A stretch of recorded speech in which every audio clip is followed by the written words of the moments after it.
राधे राधे। तब ब्रह्मा जी अपने पुत्र नारद को बता रहे हैं कि सृष्टि की उत्पत्ति के समय जो कुछ भी अभी हम माया की दुनिया में देख रहे हैं, वह देवता हो तब, आपके प्रयोग के लिए वस्तु हो तब, यानी जो भी प्राकृतिक अप्राकृतिक माया से तीनों गुणों के रचित जो है वह सब भगवान के द्वारा ही रचना किया गया है। और इसी माया के तीन गुण सतोगुण, रजोगुण और तमोगुण में मनुष्य बंध कर कार्य करते हुए अपने जीवन को व्यर्थ व्यतीत कर देता है। उसी में कह रहे हैं जो भक्ति भाव से भगवान का नाम लेता है और एक रस में स्थित है, वे तीनों काल में सत्य परिपूर्ण है। यानी जो अपना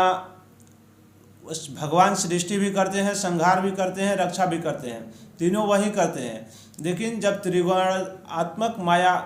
मनुष्य के ऊपर घेर लेती है तो कोई भी उनका बात समझ में नहीं आता है कि क्या हमको करना है, क्या हमको नहीं करना है, अपने कर्म को किस प्रकार से करना है, अपने कर्म को किस प्रकार से नहीं करना है। महात्मा लोग जिस समय अंतःकरण, इंद्रिय एवं शरीर को शांत कर लेते हैं उस समय उनका साक्षात्कार करते हैं, परंतु जब असत पुरुषों के द्वारा कुतर्कों का जाल बिछाकर उनको ढक दिया जाता है तब उनके दर्शन नहीं होते हैं। यानी जब महात्मा लोग सत्यता के साथ उसका प्रयोग, उसका दर्शन कर लेते हैं, लेकिन उसी में जो असत पुरुष होते हैं अपने कुतर्कों के द्वारा जाल बिछा देते हैं तो वह उस माया के जाल में ढक जाते हैं और उस चीज़ को नहीं देख पाते हैं। जो भगवान का, परमात्मा का पहला अवतार जो है पुरुष, मतलब विराट पुरुष है, उसके सिवा जो भी है काल, स्वभाव, कार्य, कारण, मन, पंचभूत, अहंकार, ये सारा चीज़ भी उन्हीं में विलीन है।